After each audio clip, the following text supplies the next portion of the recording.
Hola compañeros, ¿cómo están? ¿Cómo se encuentran el día de hoy? Como pueden ver en pantalla, vamos a revisar la especialidad de cirugía general. Es una especialidad de mucho peso para el ENARM, así que tenemos que dominar todos y cada uno de los temas que vamos a ver en esta presentación. Y vamos a iniciar con un tema importante porque han hecho preguntas de esto en ENARMs previos, así que es importante conocer algunas definiciones, justamente los tipos de herida que podemos llegar a encontrar en pues cada procedimiento quirúrgico, ¿vale?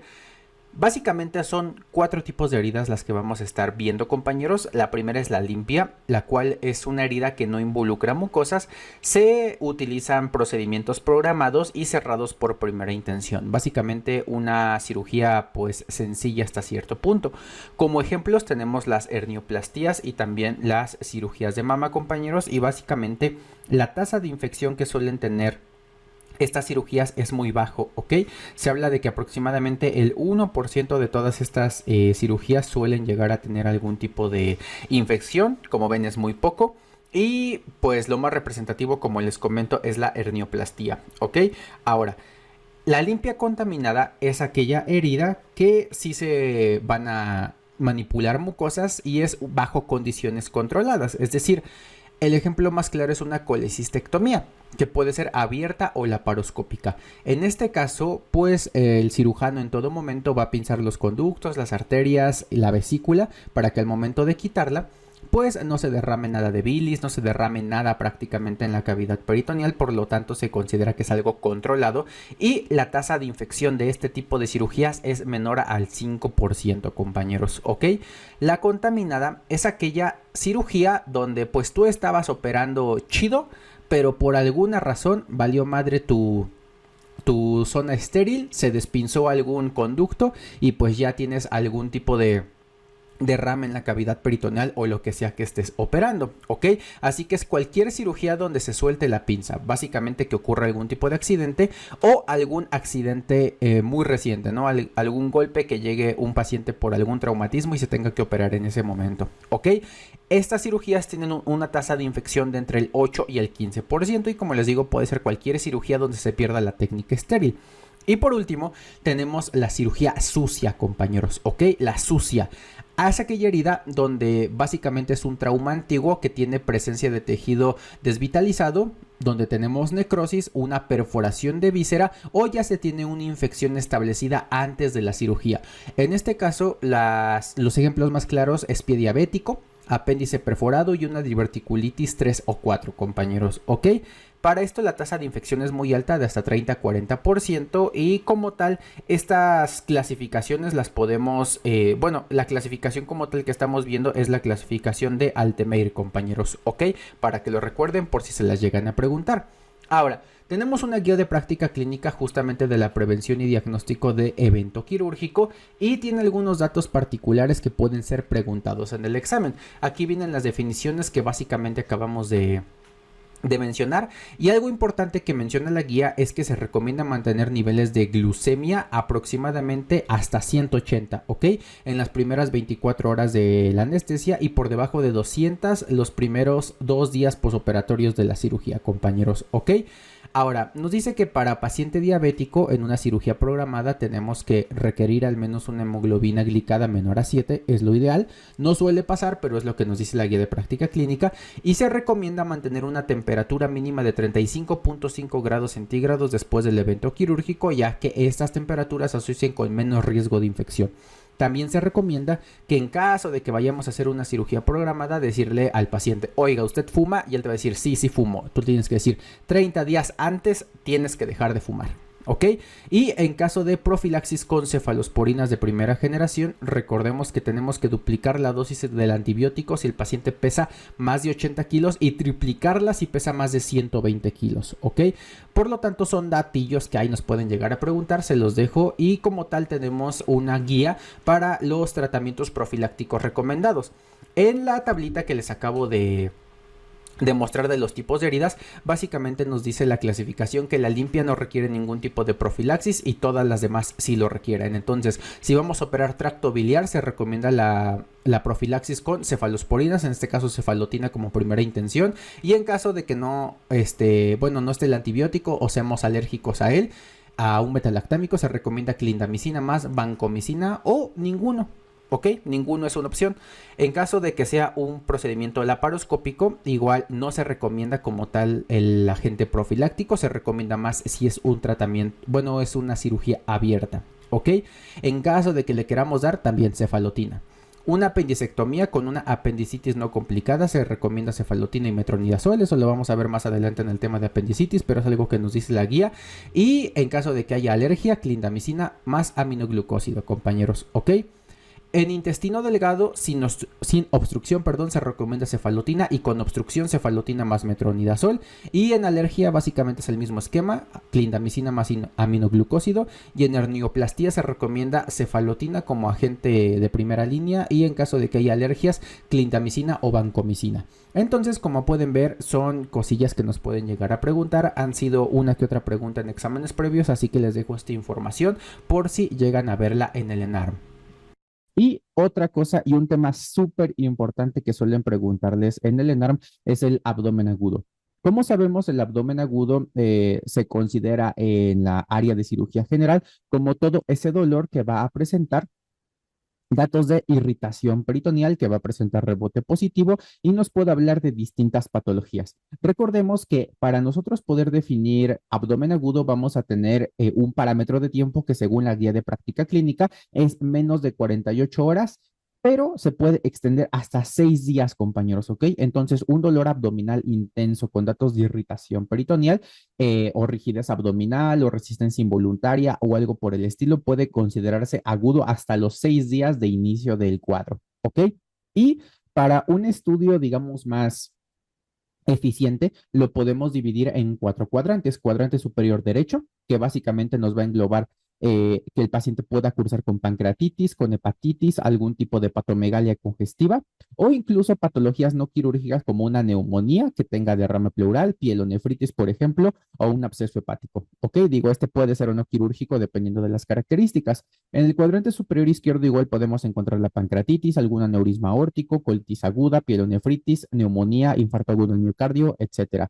En la cuestión periumbilical podemos pensar más que nada en una pancreatitis, diverticulitis y en un cuadrante inferior derecho una enfermedad pélvica inflamatoria, una salpingitis, alguna patología de ovario, un embarazo ectópico, por ejemplo, un divertículo de Meckel, como tal, la apendicitis igual puede entrar aquí y dentro del cuadrante inferior izquierdo igual una diverticulitis, compañeros, una enfermedad pélvica inflamatoria, igual todo lo ginecológico, pero del otro lado prácticamente de ovario, de ectópico, etcétera, etcétera. Así que como pueden ver, son múltiples patologías las que nos pueden causar abdomen agudo y como se dieron cuenta, no todas son quirúrgicas, ¿ok?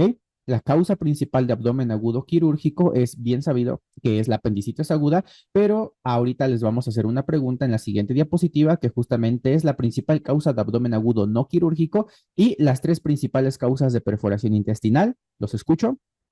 Y están en todo lo correcto, compañeros. Entonces, las 3 causas principales de que se perfore la tripa es apendicitis aguda complicada, úlcera gástrica y varices esofágicas. Y la causa principal de abdomen agudo no quirúrgico es la cetoacidosis diabética. ¿Ok?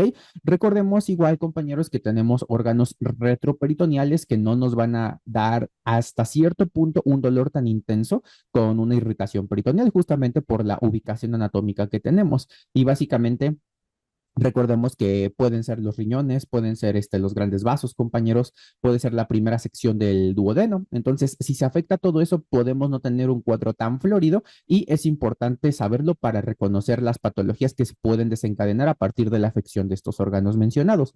Ahora, vamos a pasar con el tema estrella de cirugía general, que es la apendicitis, compañeros, ¿ok?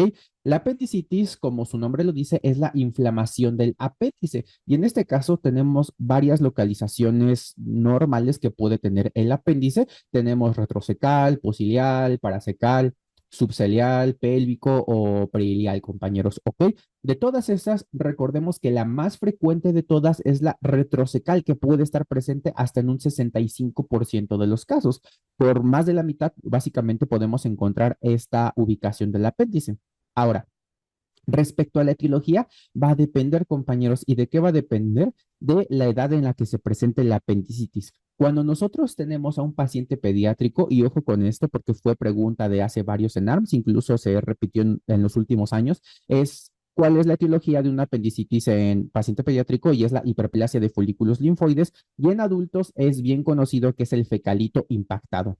Se impacta el fecalito en la luz del apéndice, esto hace que no pueda, digamos, como que tener secreción, se inflama y pues se produce la apendicitis, ¿ok?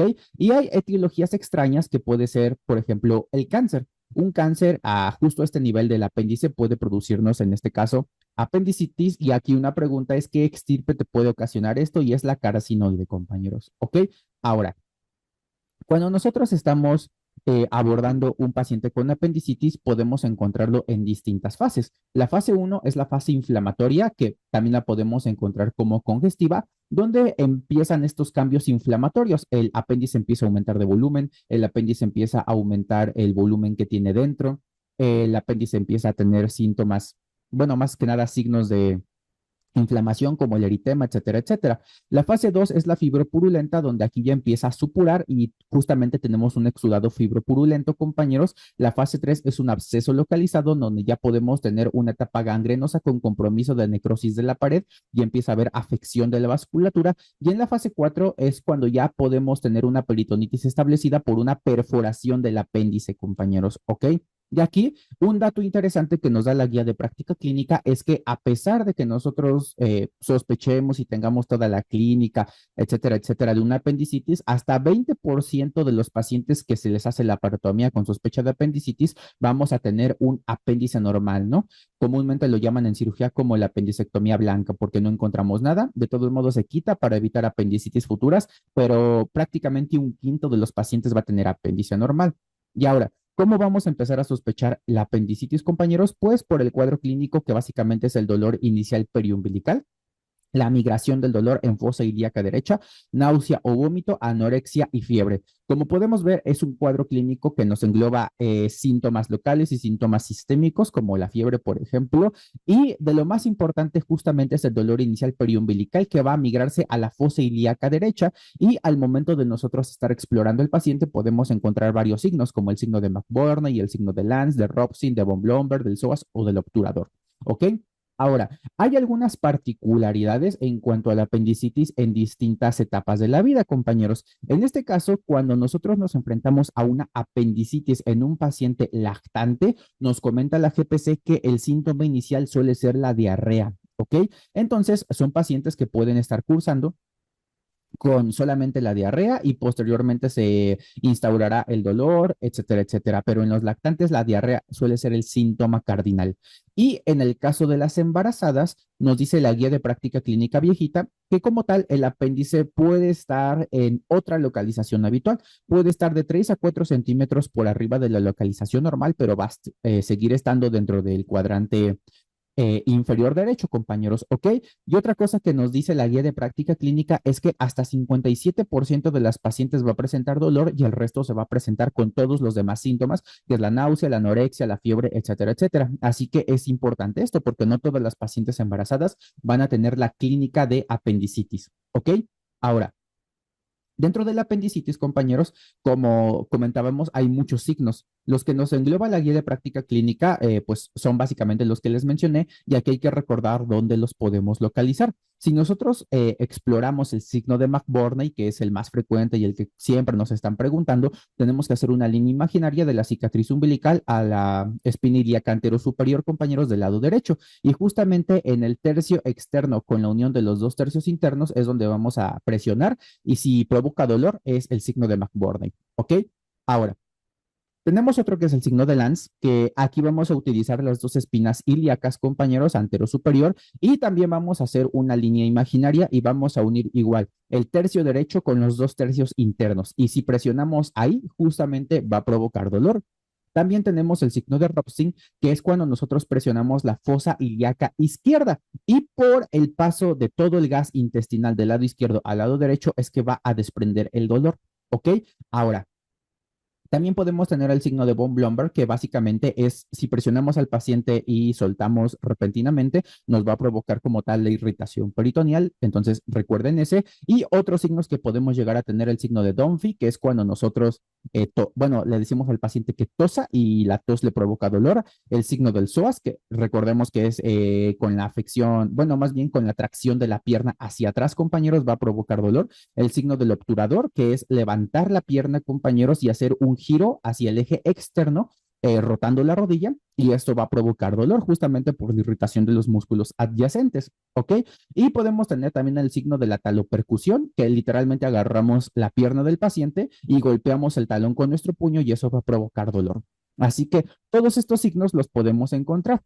¿Qué es importante de esto, compañeros? Que con todos el cuadro clínico y la exploración, nosotros podemos tener información que podemos integrar en ciertas escalas y la guía de práctica clínica nos dice que la escala de Alvarado, Solís Mena, Teich, Ramírez y Lindbeck, básicamente todas se pueden utilizar y todas tienen como que la misma validez. Sin embargo, nos dice que cuando un paciente, más que un paciente, un médico inexperto puede utilizar estas escalas, suele disminuir como tal la sensibilidad y la exactitud diagnóstica de la apendicitis. Lo que nos dice la guía es que si alguien, por ejemplo, recién egresado, que no tiene mucha experiencia viendo pacientes quirúrgicos o aplica estas escalas, puede tener un rango de exactitud entre el 58 al 71%, lo cual pues sí es un rango importante porque 58 es prácticamente la mitad, entonces la mitad de los pacientes se le pueden escapar según la guía de práctica clínica, ¿ok?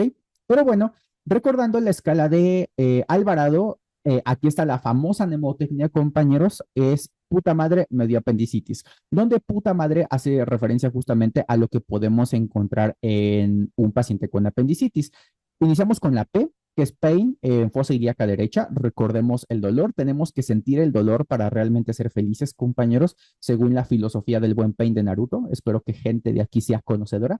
Pero bueno, pain en fosa ilíaca derecha o leucocitosis de puta madre, leucocitosis, básicamente son los únicos dos datos que nos van a dar 2 puntos. El resto nos va a dar un punto, que en este caso si seguimos con las letras PUT, la T de temperatura, o sea, de que tenga fiebre, la A de áuseas o náuseas, compañeros, que también se presente vómito, nos da un punto, la M de migración del dolor, que inicie periumbilical y que se vaya a la fosa ilíaca derecha, la A de anorexia, que suele ser el primer síntoma, compañeros, en pacientes adultos, la D de desviación a la izquierda de los neutrófilos y la R de rebote positivo, ¿ok? El von Blomberg, básicamente. Todos esos nos dan un punto. Y como dato importante aquí es que dependiendo de los puntos que nosotros obtengamos al sumar esta escala, vamos a decir, si el paciente tiene 4 puntos o menos, descartas el diagnóstico. Si el paciente tiene de 5 a 6 puntos, requiere algún estudio de imagen para confirmar la patología. Si el paciente tiene de 7 a 8 puntos, es probable que tenga la apendicitis y si el paciente tiene de 9 a 10 puntos, ya es súper seguro y requiere cirugía. ¿Ok? Ahora, si se pueden dar cuenta, 5 a 6 puntos requiere estudios de imagen y en este caso como casi siempre nos ponen los casos clínicos de pacientes con apendicitis, es que el paciente tiene el dolor en la fosa ilíaca derecha, que regularmente inicia periumbilical y demigra, entonces ahí llevaríamos 3 puntos. Al paciente nos lo presentan con fiebre, ya llevaríamos 4 puntos, y al paciente nos lo van a presentar con rebote positivo, que ya son 5 puntos, entonces va a requerir imágenes. Si le agregan cualquier otra cosa que el paciente les digan, ya tiene laboratorio, si tiene leucocitosis, pues ya, son 7 puntos, entonces ya tiene que irse a operar, ¿no? Así que, como pueden ver, son datos que, aunque nos los pongan disparejos, ya nos podemos dar a la idea de cómo vamos a encontrar un paciente con apendicitis. Y lo más importante es saber qué le vamos a hacer. Entonces, para el diagnóstico, vamos a dividir a los pacientes en mujeres, en niños, en adultos normales, por así decirlo, jóvenes que no tengan comorbilidades ni nada, y en viejitos. ¿Ok? Ahora, aquí, ¿qué es importante? Que en las mujeres con datos sugestivos de apendicitis, y estas mujeres no tienen que ser cualquier mujer, tiene que ser una mujer en edad reproductiva, compañeros, siempre le tenemos que hacer una prueba inmunológica de embarazo, siempre. ¿Por qué? Porque uno de los diagnósticos diferenciales es el embarazo ectópico. Entonces, si una paciente de entre aproximadamente 20, 25 años que está en edad reproductiva, que a la interrogatorio nos dice que no utiliza métodos anticonceptivos ni nada de eso, tiene el cuadro clínico así bien enclavado de apendicitis, no tenemos que asegurar que es apendicitis hasta no descartar el embarazo. Ahora, le pedimos el pie, sale negativo, ahora sí ya podemos agarrar a la paciente como un paciente normal y seguir con lo demás. Si la paciente está embarazada, pues ya el diagnóstico diferencial es un embarazo ectópico y se tendrá que seguir otra línea terapéutica, ¿ok? Ahora, esto va a cambiar si la mujer no está en edad reproductiva y la mujer ya se reprodujo, es decir, la paciente ya está embarazada. Si la paciente ya está embarazada, cambia totalmente el escenario. ¿Por qué? Porque aquí, como podemos ver en los recortes de la guía de práctica clínica, vamos a tener dos cuestiones, ¿ok? La primera es que nos dice que en toda mujer embarazada con riesgo, bueno, más bien con sospecha de apendicitis, el primer estudio que tenemos que hacer es el ultrasonido, compañeros, ¿ok? El ultrasonido es el primer estudio en la paciente embarazada. Ahora, aquí la tomografía se las pueden llegar a poner y les pueden decir a partir de qué semana gestacional se puede hacer una tomografía y es a partir de las 20 semanas de gestación. Es una pregunta de las guías viejitas, pero en el ENARM les pueden preguntar cosas viejas y cosas nuevas, compañeros, ¿ok? Entonces, no se casen con las guías de práctica clínica nuevas. Hay algunas viejitas que sí ya son muy antañas y evidentemente ya nadie las toma en cuenta, pero en el curso vamos a mencionar las que sí suelen ser preguntadas en estos momentos, ¿ok? Así que recuerden, ¿a partir de qué semana se puede hacer una tomografía en la paciente embarazada? A partir de las 20 semanas de gestación. Y en el caso de la guía nueva nos dice que el gold estándar para el diagnóstico de apendicitis en una mujer embarazada es la resonancia magnética simple. No las vamos a contrastar, se van a hacer simples, compañeros, ¿ok? Ahora, tenemos el caso de un paciente niño, un paciente normal y un paciente viejito. En todos, el primer estudio que se tiene que hacer es el ultrasonido y lo que vamos a buscar intencionadamente, pregunta de examen, es una pared apendicular de más de 2 milímetros o un diámetro de más de 9 milímetros, compañeros, ¿ok? Y el gold estándar, en caso de que todavía tengamos sospecha de que el paciente tiene apendicitis, es la tomografía de abdomen, compañeros, ¿ok? La tomografía de abdomen es el gold estándar para el diagnóstico de apendicitis en niños, en pacientes normales no embarazados o no embarazadas y en viejitos, ¿ok? Así que recuerden muy bien esto porque es súper preguntado. Y por otra parte, vamos a ver la terapéutica. Igual va a depender mucho en qué momento de la vida encontremos al paciente para ver qué le podemos ofertar. En el caso de las embarazadas tenemos pues las dos partes, ¿no? La guía viejita y la guía nueva. La guía viejita nos dice que si la paciente tiene menos de 8 semanas de embarazo, aquí dice menos de 8, de 28, perdón, 28 semanas de gestación, no que si tiene menos de 28, se tiene que hacer una apendicectomía laparoscópica, pero si tiene más de 28, es candidata a una apendicectomía abierta. Sin embargo, la guía de práctica clínica nueva nos dice que el tratamiento de la apendicitis aguda en cualquier trimestre de la gestación se recomienda por acceso laparoscópico siempre y cuando se tengan los recursos y el personal capacitado. ¿Ok? Eso en la cuestión del embarazo. En la cuestión de los niños, menos de 5 años, se prefiere una apendicectomía abierta, más de 5 años laparoscópica. Y en el caso de pacientes normales, no embarazados o no embarazadas, vamos a preferir la laparoscopía, compañeros. ¿Ok?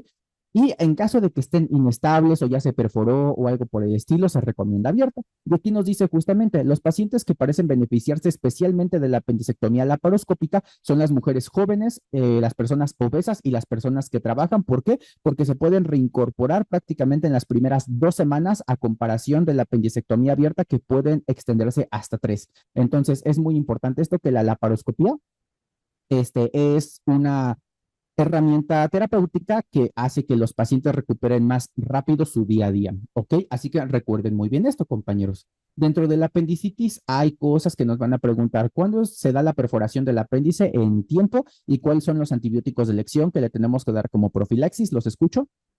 Y están en todo lo correcto, compañeros. En este caso, la perforación se suele dar entre las primeras 24 y 72 horas de iniciado el dolor en pacientes jóvenes y mujeres no embarazadas. Y en el caso de los antibióticos de elección, se recomiendan las cefalosporinas. Aquí nos da de ejemplo la cefoxitina como primera línea. En caso de que no la tengamos, podemos utilizar cefasolina o metronidazol, compañeros, ¿ok? Y en el caso de que no tengamos ni cefasolina ni cefoxitina, podemos utilizar cefotaxima, compañeros, ¿ok? Así que recuerden muy bien esto. Cefoxitina, cefalocina más metronidazol o cefotaxima, compañeros. Y en el caso de que haya hipersensibilidad a la cefalosporina, se puede utilizar amicacina. Pregunta de examen. Ahora, te pueden poner el caso clínico de un paciente que tiene apendicitis, es decir, llega con dolor en la fosa ilíaca derecha, tiene una evolución muy aguda, 3 horas, aparte tiene náusea, fiebre, anorexia, etcétera, etcétera, y el cirujano dice, es apendicitis, lo voy a pasar.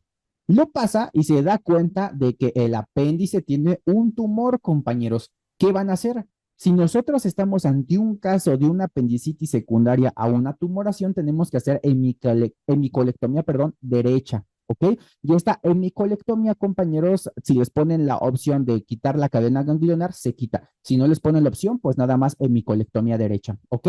Así que recuerden muy bien esta viñeta clínica que les pueden llegar a preguntar en el examen.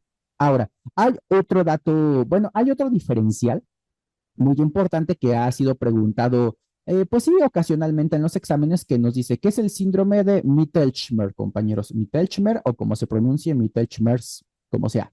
¿Qué es el síndrome, compañeros?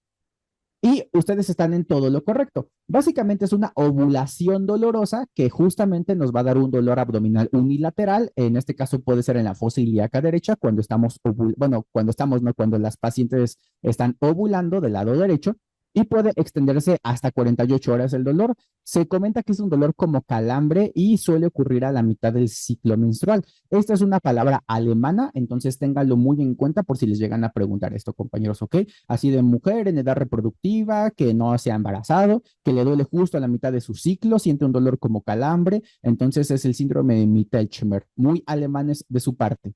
¿Ok, compañeros? Continuamos con esta tablita, que básicamente es muy importante que ustedes memoricen porque vienen preguntas que se han presentado en los últimos ENARMS, compañeros, ¿ok?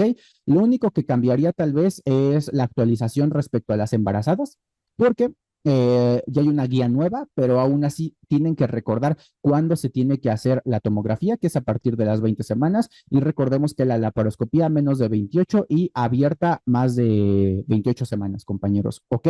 Y en el caso de que se los pregunten actualizado, gold estándar en embarazadas es resonancia magnética y es ya por vía laparoscópica siempre que se tengan los recursos, compañeros, ¿ok? Es importantísimo eso. Ahora,